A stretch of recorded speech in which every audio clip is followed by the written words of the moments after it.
E o fato mais notório que vivi em relação ao COAF foi quando, denunciando irregularidades nas loterias da Caixa Econômica Federal,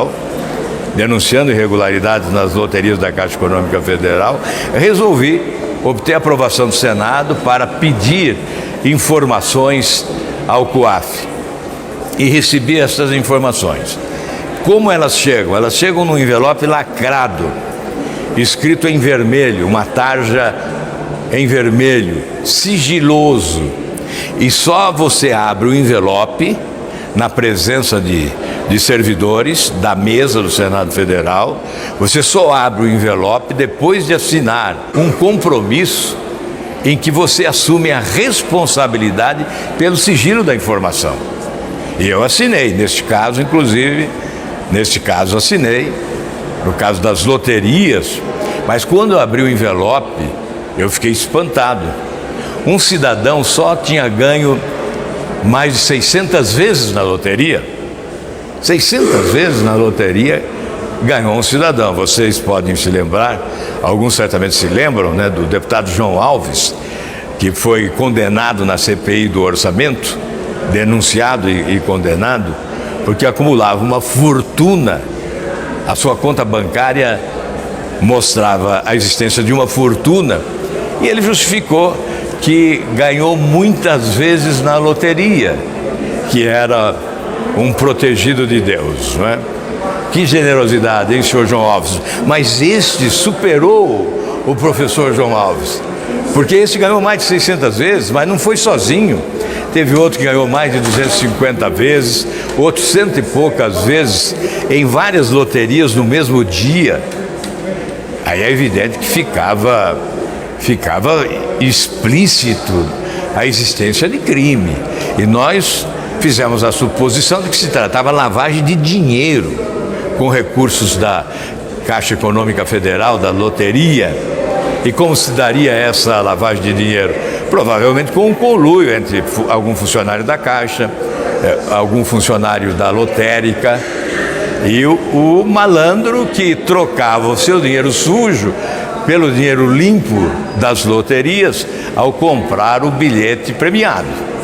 Então, eu ia ficar calado, porque há um sigilo, porque há uma responsabilidade de sigilo, a obrigação de sigilo.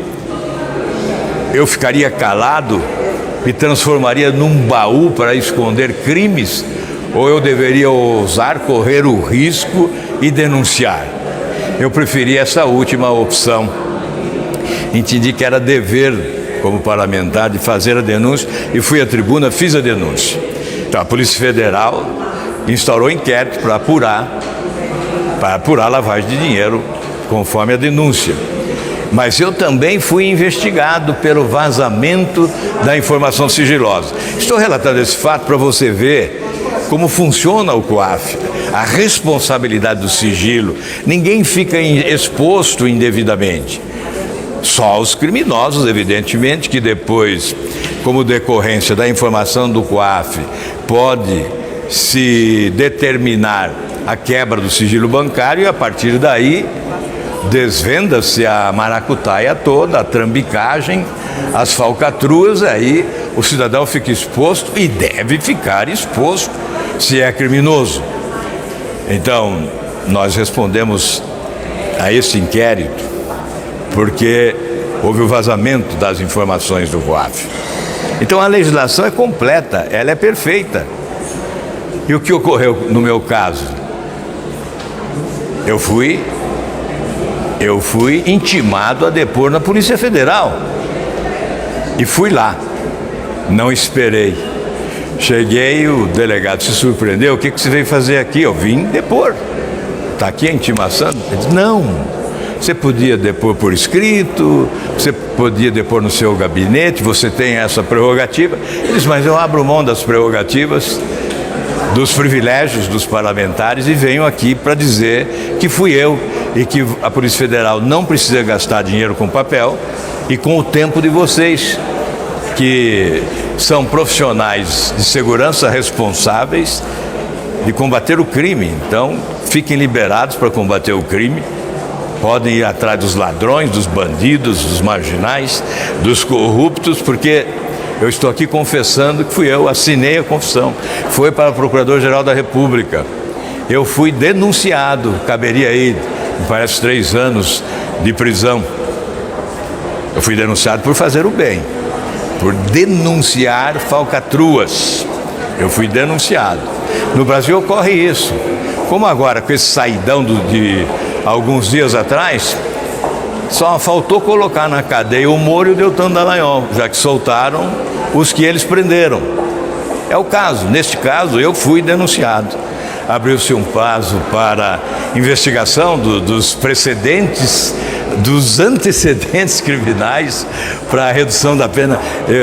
Eu tenho que rir, porque evidentemente não ia encontrar precedente criminal nenhum na minha vida, né? Graças a Deus. A convite dos jovens, e lá eu disse o seguinte, para explicar essa inação, né? Essa ausência de resposta do Senado Federal em matérias como impeachment de ministros do Supremo Tribunal Federal. A razão é o acordão, a razão é o conluio, é um conluio. Por quê?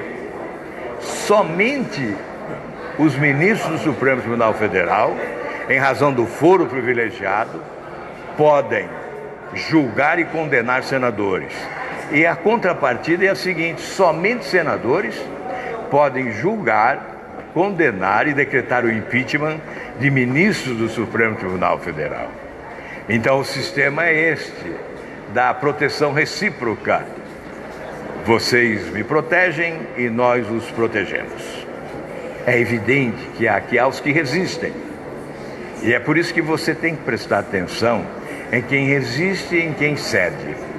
Em quem é conivente e quem não aceita esse conluio, em quem resiste a ele. Nós já temos aqui inúmeros pedidos de impeachment de ministros do Supremo Tribunal Federal que não são apreciados pela mesa do Senado Federal. O procedimento é apreciação pela mesa do Senado, uma comissão especial aprecia e depois, se houver consistência jurídica, razões de fato, aí sim se submete ao plenário do Senado Federal. Então, quando nós advogamos o cumprimento desses procedimentos, nós não estamos pré-julgando, nós não estamos já anunciando o voto pelo impeachment desse ou daquele. Nós estamos apenas pedindo respeito àqueles que propõem o impeachment e apresentam razões de concretude indiscutível, não é? É preciso discutir. É preciso discutir, sim, vamos discutir, mas para quem apresenta é indiscutível. Então nós temos que respeitar aqueles que consideram, por exemplo, Modesto Carvalhosa, é um jurista, notável jurista. Ele apresenta as razões jurídicas. Nós não podemos ignorar isso. Nós temos que submeter ao plenário do Senado Federal. A maioria delibera, democraticamente se delibera sobre isso. Então, esta semana, além dessas questões no Supremo Tribunal Federal, nós temos aqui o Congresso. A conclamação de ontem nas ruas do país acarreta a responsabilidade. Nós temos que assumir essa responsabilidade. O que vamos fazer com a prisão em segunda instância? Porque já não fizemos o que devíamos ter feito. Vamos lá de novo fazer essa retrospectiva. É de hoje que esse assunto está no Senado? Não. Em 2017, em junho de 2017, eu apresentei uma proposta de emenda à Constituição, legitimando constitucionalmente a prisão em segunda instância. Ela não foi discutida, ela foi arquivada, malandramente arquivada com a retirada de assinaturas. Nós precisamos de 27 assinaturas para uma proposta de emenda à Constituição tramitada. Aí em 2018, sabendo do arquivamento, propus outra, logo no início do ano, tem o número 13/2018. Então, desde o início do ano passado, houve tempo de sobra para a sua votação e ela está desde abril deste ano, numa gaveta do relator, designado, que é o senador Rodrigo Pacheco. Agora parece que ele devolveu sem parecer, devolveu, segundo informações da presidente da Comissão de Constituição e Justiça. Eu sou obrigado hoje a não cumprir o regimento e pedir o apensamento para não retardar a votação da matéria, porque há uma emenda mais recente, que é do senador Oriovisto Guimarães, do Paraná, que é do meu partido e meu amigo, que ganhou o relatório favorável da senadora Selma, que é mais rápida, que é competente, que apresentou um relatório favorável competente. Então nós estamos optando por apoiar essa proposta. Além de outras que tem do Cajuru, tem do Alessandro, tem do Lazier, me parece que são 5 projetos que alteram o artigo 283 do Código de Processo Penal, que, alterado também esse artigo, resolve a questão da prisão em segunda instância. E nós que acompanhamos os votos de alguns ministros que derrubaram a prisão em segunda instância, podemos afirmar que certamente eles acolherão a decisão do Congresso Nacional. Há essa perspectiva, há essa possibilidade.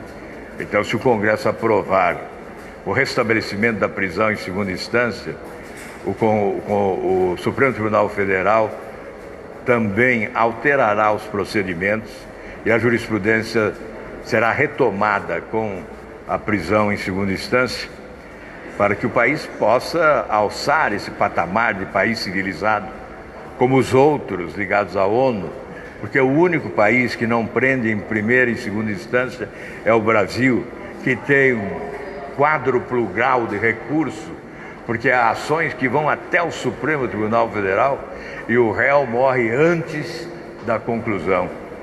Antes de transitar em julgado, o réu morre, porque passam-se os anos, passam-se décadas e não se julga finalmente. Então é a impunidade prevalecendo. Nós queremos um país paraíso fiscal no caso de decisões referentes ao COAF. O Brasil será um paraíso fiscal e será um paraíso da impunidade se nós não decretarmos que o ladrão, o criminoso, o marginal, condenado em segunda instância, vai para a cadeia. Deveria ir já na primeira instância e responder, mas tudo bem, segunda instância é mais seguro em relação à questão de justiça, né? A justiça erra às vezes, mas há a possibilidade dos recursos presos. Nós sabemos que isso funciona nos outros países. O que não funciona é o sistema judicial brasileiro, porque ele favorece a impunidade e estimula a criminalidade. Nós estamos estimulando a criminalidade cada vez mais, com mais força. Por isso, essa deliberação sobre prisão de segunda instância ocorrerá aqui quarta-feira, já um debate na Comissão de Constituição e Justiça. Provavelmente alguém vai pedir vistas, não haverá decisão nesta quarta-feira, mas aí na outra semana, com certeza. E lá na Câmara dos Deputados, o fim do foro privilegiado. Vocês viram que eu disse há pouco que há um conluio entre Senado e Supremo, exatamente em razão do foro privilegiado. Se você acaba com o foro privilegiado, não há razão para senadores se submeterem ao Supremo, se agacharem diante de magistrados, se ajoelharem ou rastejarem diante de ministros do Supremo Tribunal Federal com receio de julgamento e de condenação. Porque com o fim do foro privilegiado, não será o Supremo, será a primeira instância. Aí todos serão julgados pela primeira instância e todos seremos iguais perante a lei, como pretende o artigo 5º da Constituição Federal. Hoje o Senado está sendo aí visitado por várias pessoas aí, sejam bem-vindos aqui ao Senado Federal nesta segunda-feira. Portanto, o fim do foro privilegiado é fundamental. É fundamental acabar com o foro e já deveria ter acabado há muito tempo. Aqui foi aprovado em 2017, o meu projeto foi de 2013, foi aprovado em 2017, a população nas manifestações públicas nunca colocaram com muita ênfase essa questão do foro privilegiado, porque não houve a reflexão sobre as consequências dele. Quer dizer, ele é também causa do conluio, do acordão. Ele estimula esse conluio, ele estimula esse acordão. Por isso, o povo brasileiro deve ser implacável agora com a Câmara dos Deputados, exigindo a votação imediata do projeto que acaba com o foro privilegiado. Bem, essas são questões fundamentais nessa semana. Eu falei sobre o Supremo Tribunal Federal, que vai decidir a questão da utilização das informações do COAF nos inquéritos criminais. Falei também que certamente haverá continuidade dessa discussão sobre essa requisição de relatórios do COAF por intermédio do Banco Central para a concentração de todas essas informações nas mãos do presidente do Supremo Tribunal Federal, sem nenhuma justificativa palpável, né, que possa ser compreendida, que possa ser entendida como justificativa de bom senso. Trata-se de uma decisão de prepotência, de arbitrariedade, de quem se julga proprietário de todas as coisas, não é? É o arbítrio. É o arbítrio. Na verdade, fere direitos individuais consagrados na nossa legislação. É uma espécie de arapongagem? Eu poderia, ironicamente, afirmar tratar-se de arapongagem, mas prefiro não chegar a esse limite. Vamos aguardar, portanto, essas decisões.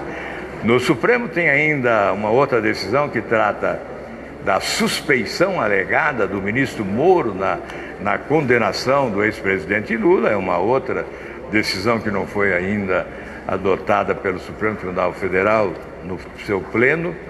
E aqui no Congresso eu abordei as duas questões essenciais: foro privilegiado, meu projeto, e a prisão em segunda instância. E não abordei ainda um outro projeto meu que estava na pauta, tiraram, e que hoje eu estou reivindicando seja colocado na ordem do dia amanhã, na sessão do Senado Federal. É o projeto que trata da prescrição, para evitar esses expedientes protelatórios que levam as ações até o fim da vida do cidadão, ou os expedientes protelatórios que não contam prazo para o julgamento, ou que contam o prazo para a prescrição, que permitem a prescrição ocorrer antes do julgamento. Então é uma questão bastante complexa, mas esse projeto foi uma sugestão do ministro Edson Fachin, que é um dos grandes ministros do nosso tribunal, é um dos grandes ministros que está em sintonia com a aspiração popular, ao lado do ministro Barroso, do ministro Fux, enfim, alguns ministros ainda atendem essa expectativa de justiça nova proclamada pela população brasileira. Então esse projeto foi redigido e sugerido pelo ministro Fachin, eu apresentei em 2015.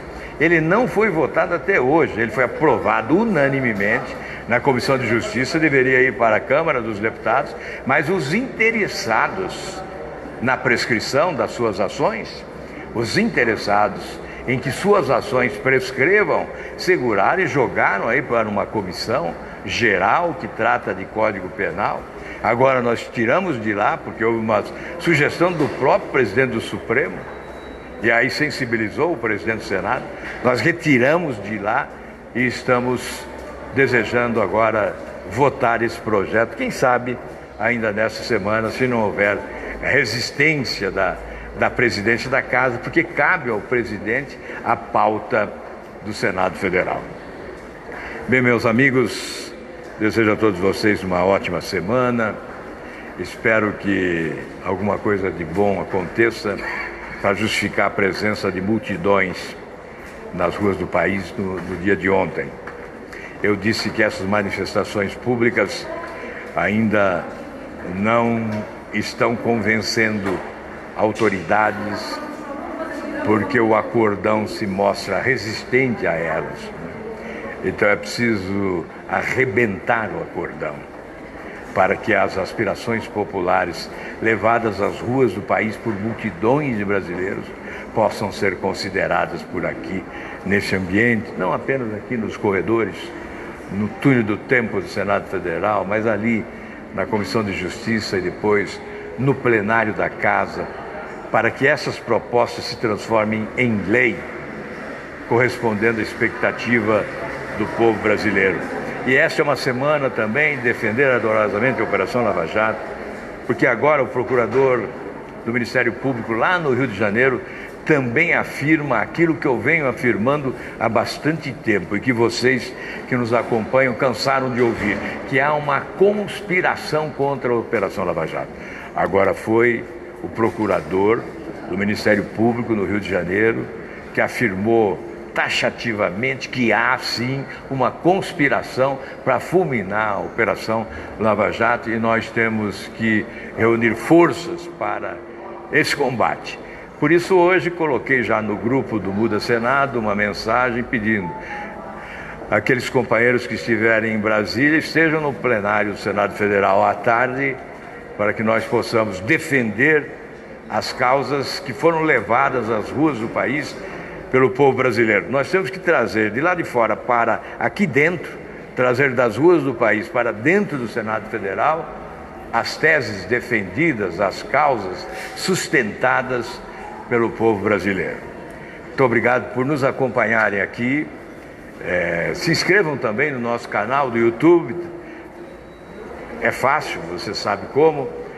Participe também no nosso Instagram e no nosso Twitter.